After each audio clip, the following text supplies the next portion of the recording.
Hey, so we got a lot of sacred seals, right? We also have a lot of regular skill slots, right? Well, I can say that a lot of them suck, but I think a lot of them would be great in a sacred seal environment, where they may not have gotten as much viability or usage in their respective slot because of competition, whereas the sacred seal slot opens up a lot more room for just general flexibility. And in my opinion, I think there's plenty of options that they could put in the sacred seal slot. Not necessarily everything if they just want to keep it tame. However, I do think that a lot of skills that you would normally run in your A, B, or C slot would generally be better as a sacred seal. And I did want to discuss it a bit because I do think some of these could actually become seals in the future. Some of them are just cope, but I want to see them happen anyway. A slots. Well, as far as the A slots go, there's really not much. I could always list off every tier 4 skill ever, but that would be kind of boring. So I figured I'd just keep it to something that's a bit more realistic. Although as the list goes on, it's probably not going to be as realistic, but either way, the only one that really came to mind when it came to the A slot was close counter. And we've already seen with the distant counter seal for dragons that it's a pretty good sacred seal because the A slot does have a lot of capabilities, especially since now they're coming up with more A slots that just give more and more effects, whereas your sacred seal can really have like 1 or 2 effects at most, depending on the sacred seal. It's not going to be as coveted as your A, B, or C, so for skills that would normally fit in that demographic, I think close counter would be a perfect choice. And maybe if they wanted to limit it to something like, I don't know, mages or just anything that isn't just for every ranged unit, I do think people would use it unless it was just something really, really niche like close counter staves. As far as B slots go, however, I do think there's a lot more variety because for the longest while we've just had no B slot sacred seals, or when we did get them they were really, really niche. Because of that, I think they have a lot more in their backlog now than they've had in a long while, especially compared to A and C's. Cancel affinity.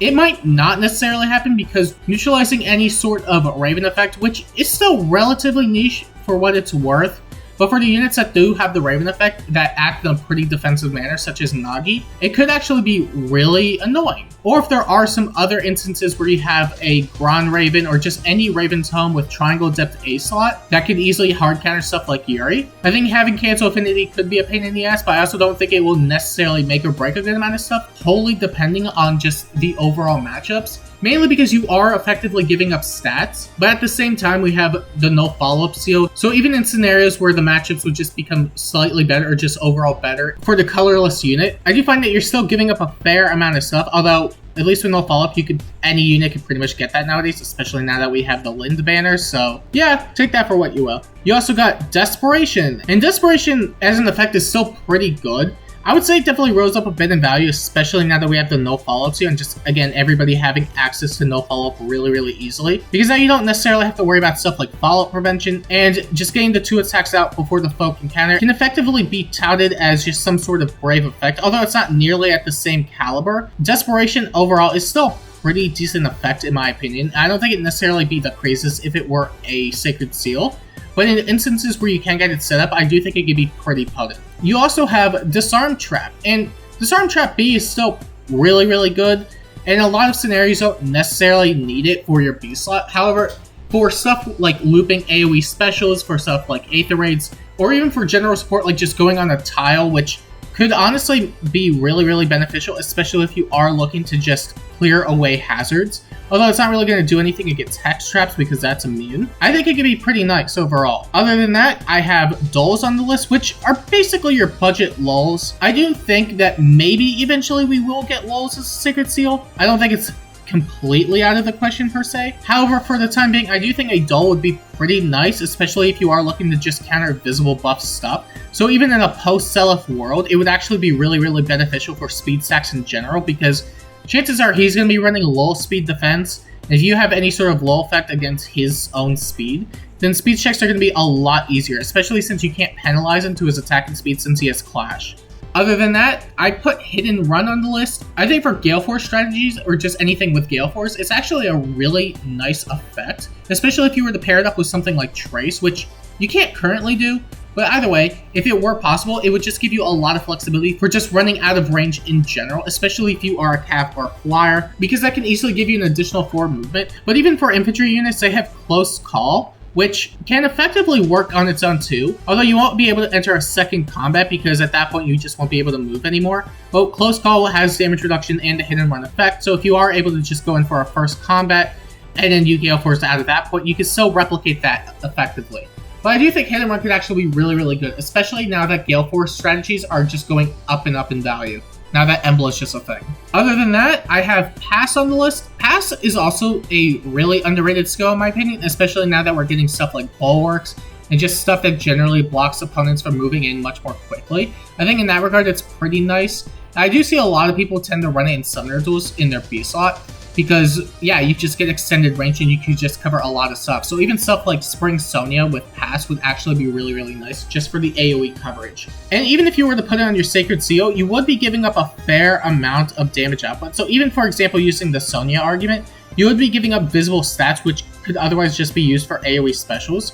But at the same time, you could always use your B slot for something like Seal Res 4 or anything of the sort. Range flyers don't really have a lot, but I think you catch my drift. If you were to give it to somebody that has the ability to run a better B slot, then they're just going to be a lot more coveted in general in terms of combat prowess. And before I go on to the other ones, I do want to briefly mention Sabotages and Veilers. Sabotages are just really, really good skills for general debuffs, and I don't think it necessarily makes too much of a difference if they are Sacred Seals, but I do think having an additional Sacred Seal slot for a Sabotage would be really, really good in the midst of something like an Omni Sabotage. However, you could still kind of replicate that with the likes of Chill Defense Res 3 and Tamari, which will effectively debuff the entire opposing team for, I think, -6 or -7 defense and res and -5 attack and speed. That's still pretty good on its own. But also considering they are making Sabotages more readily available, except for Sabotage Defense unless you grab the manuals, I would definitely say that it's not a bad option. And then for Veilers, it just makes grinding less painful. Granted, it may not apply to everybody because I'm pretty sure a fair amount of people also have a good amount of Veilers stocked up. But then you can also use Blessings and do like double SP weekends or the occasional or rarely 5 times SP weekends or weeks. But I think just having a general Veiler skill as your Sacred Seal would be really, really nice just for anybody to use, because it makes grinding way less painful. But yeah, those are the only ones I really wanted to shout out. They weren't necessarily skills that would be better in your Sacred Seal, but they were stuff I wanted to mention anyway, because I don't really see a reason why they couldn't be Sacred Seals. Now, a Sacred Seal that could be wholly debated would be Tempo, because in my opinion, occupying the B slot for Tempo is really not that great. You can still use it for Gale Force strategies, obviously, stuff like Wings of Mercy Beacon Chaining or whatever the hell that you want. But I do think if you were to use it for any sort of mixed phase combat, or just anything other than Gale Force, it's really not going to be that good. Especially since the B slot is super, super competitive.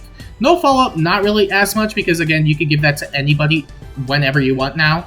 Because, yeah, Linda's pretty stupid. But so we have other competitive options, generally speaking. We have Spiral 4, which is really, really good for nuking. And in my opinion, if you're going to use something for nuking, you're better off using Spiral 4 because it has a null damage reduction effect, which is really good. You also have general damage reduction skills, which at the time of this video, we don't have any in terms of Sacred Seals, and we don't have as many in terms of just external support. Now granted, you can still use stuff like Flame or Elamine, but Flame just gets completely shut down by the likes of Emblem, which is why I don't think it's nearly as coveted. And while Tempo going forward will probably be a really good effect for just general damage output, I don't really see it being a worthwhile B slot, just because of the fact that it's just really, really competitive. However, if it did become a Sacred Seal, I do think it would be a fantastic addition for anything Gale Force, especially for Wings of Mercy chaining, where you could hop in with the Wings of Mercy B slot and then Tempo, or if you already have like a Florina or something, which could also be used, to be fair, then you could just teleport in like that, and then you don't have to really worry about your B slot for Wings of Mercy as much. But it does make it a lot more flexible for just general Gale Force builds, especially since it's entirely possible to still get guarded out from your Gale Force. So with Tempo and your Sacred Seal, it could actually be really, really beneficial. And the last B slot that really came to mind that could potentially be realistic, although Tempos weren't exactly the most realistic anyway, is Wrath. And I don't think Wrath is necessarily a horrible skill. I think it's a horrible B slot though. You do get 10 extra damage, which does stack with AoEs by the way. And you do get external cooldown at the start of every turn if your HP is at 75% or lower, which can actually have its fair share of benefits, especially if you are looking to try and loop it with stuff like specials or even special spiral or whatever the case may be. It's extra damage, you can apply it to a fair amount of builds, and generally speaking, it's extra damage and a quick impulse effect. I think that'd be really good. But also, in my opinion, it still follows the same issues as tempos, where I don't think it's worth the B slot whatsoever. And that's all there really is, in my opinion, when it comes to the B slots, although they can absolutely surprise us with something like Null Sea Disruptor Advantage, but I'm pretty sure those two, I'm just super coping at that point. Other than that, there were a couple of C slot options I thought would be worth mentioning, including Infantry Pulse and Stall Ploy. Infantry Pulse is still a pretty good support skill, and generally speaking, I don't think it's a bad skill to occupy your C slot.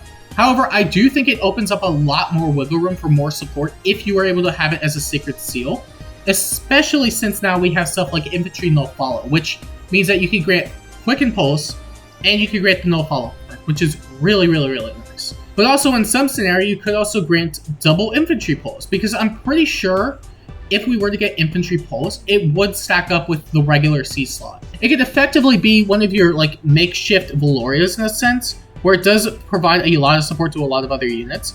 Although Valoria is just a whole different beast of her own. But still, double Infantry Pulse could be really cool. Infantry Null Follow with Infantry Pulse could be really cool. Canto Control with Infantry Pulse could be really cool. There's a lot of combinations, really. And then lastly, there's Stall Ploy, which I don't think is the worst skill by any means, but I don't really see why you'd want to run it at all, especially given that it's super limited as is, and it's going to be really, really niche in general. However, akin to Infantry Pulse, I find that if you were just to put it in a Sacred Seal, you wouldn't necessarily have to give up your C slot for something that could be a lot better in general. And for what it's worth, you could always bring it to something like Aether's Offense, shut down a Brave Seliph, or anything of the sort that has extra movement unconditionally. That would be really nice. I think in the player control, it could be really nice. But overall, I wouldn't say it's worth the C slot. And it could probably see some usage as a Sacred Seal, but you would have to keep in mind that by giving up your Sacred Seal for Stall Ploy, you wouldn't be able to stack up as much HP, because Stall Ploy is an HP check. So naturally, you'd want to put this on somebody with a high HP set anyway. But that's really about it in terms of skills I think would be really, really good for a Sacred Seal slot. If there are any other skills that I missed, or you just want to see in general as a Sacred Seal, let me know, because I'm genuinely curious on what you would want to see added into the game as a Sacred Seal, and how chaotic it could potentially be. But in any case, if you want to see more videos like this, make sure to like and subscribe, and until next time, I'll see you later.